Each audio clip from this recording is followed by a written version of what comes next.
জয় গিরিধারী, জয় শ্রী রাধে। এই ভক্তরা এলেন আজ কৃষ্ণকুঞ্জে। ভক্তরা অনেক দূর থেকে এলেন, সেই পুনে থেকে আমাদের কৃষ্ণকুঞ্জে এলেন তাদের ভগবান গোপালদেরকে নিয়ে অঙ্গরাগের জন্য। চলুন ভগবানের এবং ভক্তদের সেই সুন্দর কিছু মুহূর্ত আমরা সকলে মিলে দর্শন করি। কবে থেকে বলছে নিয়ে যাবো আমরা, ঠিক আছে হয়ে গেল তো।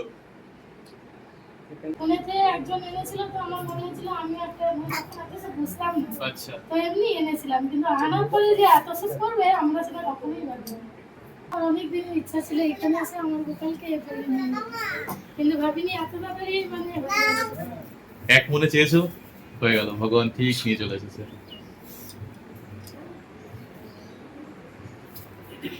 দেখো ওরা ওইদিকে নিয়ে যাবো। হ্যাঁ, নিয়ে এসো।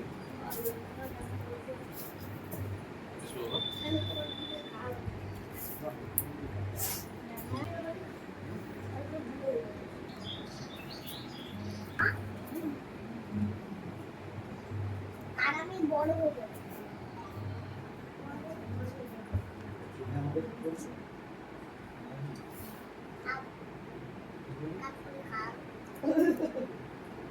এটা হচ্ছে আমাদের বাড়ির সব থেকে তুলনামূলক যে সবকিছু সহ্য করেছে, দুঃখ কষ্ট মানে আনন্দ সবকিছু সবার আগে সবার আগে।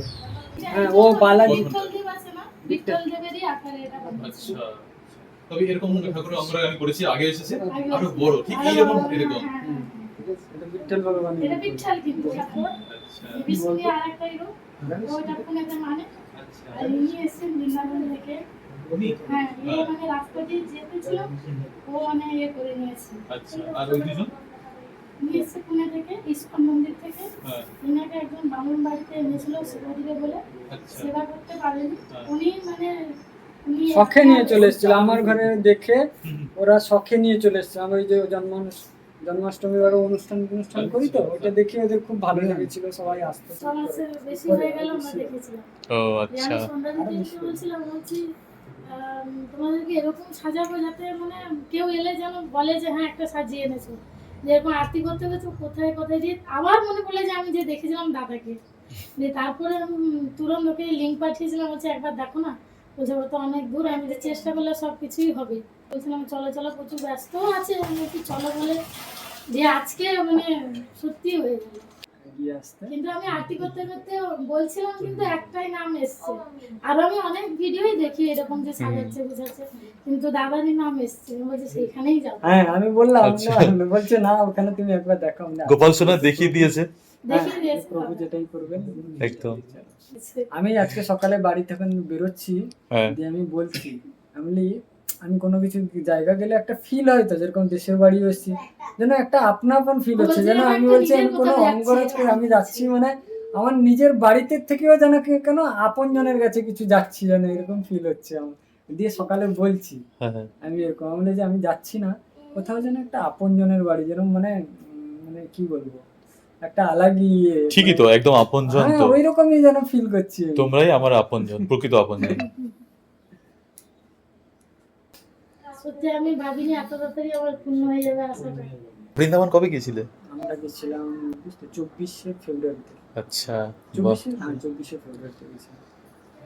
আমাদের ইচ্ছে আছে খুব শীঘ্রই যাবার, তো তোমাদের তো সেই এখনো জানি, এখনো জানি না, হয়নি। না হবে কি বলতে, তোমার বাড়ি তো বৃন্দাবন, হ্যাঁ এটাই একমাত্র তোমার বাড়ি বৃন্দাবন। আমি যাই না, এই যে ভক্তরা আসতে যাচ্ছে, ভগবান ব্যাস, এর আসছেন। থেকে আর কি দাদা? কি বলবো, প্রেমানন্দ মহারাজের সঙ্গে তো দেখা হয়েছে বৃন্দাবনে গিয়ে। আচ্ছা, দেখা বলে তো মানে সেখানে দেখছিলাম, মানে শুনতাম বাণী, শুনতাম, ইয়ে করতাম। এই একজনকে জিজ্ঞেস করি, আমি আচ্ছা ওনার দর্শন কি করে হবে। হ্যাঁ, মানে আমরা ছিলাম মানে প্রেম মন্দিরের সামনে একটা হোটেলে ছিলাম, আচ্ছা, তো ওইখানেই রমন রীতি বলে ওই পথ দিয়ে বাবা পেছনদার দিকে রাস্তা আছে, ওই দিক দিয়ে ওনার মানে ফ্ল্যাট থেকে উনি ওই কেলিকুঞ্জে যান। আচ্ছা, তো আমরা লাইনে দাঁড়িয়ে টোকন নিয়েছি। টোকনে যে দেয় মানে আগে একই সঙ্গে দিত, তুমি কোন সৎসঙ্গটা নিবে, সৎসঙ্গ নিবে না ইয়ে দিবে, তো একান সেরকম বার্তালাপ একটা হ্যাঁ থাকে। কান বার্তালাপ, তো এরকম টোকন তো আচ্ছা। পাউটি আছে, হুম, মানে ইয়ে করে দিত আর কি। তো আমরা সংকীর্তন নেবে যদি তো 7টা থেকে 8টা, বা তুমি সৎসঙ্গ শুনবে তো তোমার 4টে থেকে 6টা, তো এরকম টোকন আলাদা আলাদা করে থাকতো। তো আমরা নিয়েছিলাম সৎসঙ্গে। হুম। কীর্তনের নিয়ে হুম। সৎসঙ্গের নিয়েছি। তো মানে এটা তার আগের দিন। তারপরের দিন রাত্রে সেইরকম 4টের সময় পৌঁছতে হবে, যেহেতু ভিড়টা হয় বলে আমরা 3টের সময় বেরিয়ে গেছি। হুম। গিয়ে মাকে গিয়ে দর্শন করলাম। মাকে দর্শন করার পরে তারপরে পুলিশ যেতে দিচ্ছিল না, ভিড় ছিল এরকম সবাই। তো আমরা বললাম যে ভক্তরাও ছিল, পুলিশ কম ভক্ত তখন বেশি। হুম। তো ভক্তদেরকে টোকন দেখালাম, আমাদের কাছে সৎসঙ্গের হুম। টোকন দিয়ে, তো আমাদেরকে ছেড়ে দিল, যেতে হলো। তো আমাদেরকে যেতে দিল, ভিতরে গিয়ে দিয়ে বসেছিলাম আচ্ছা। মানে রাধাকালী কুঞ্জের ভিতর। হ্যাঁ। তারপরে ওদের ভগবান এলেন, দিয়ে সৎসঙ্গ শুনলাম, ইয়ে করে তারপরে বেরিয়ে এসেছিলাম। আবার যাবো বাহ। বলে হয়নি, কিছু অসুবিধার কারণে। অনেক সৌভাগ্য তোমাদের।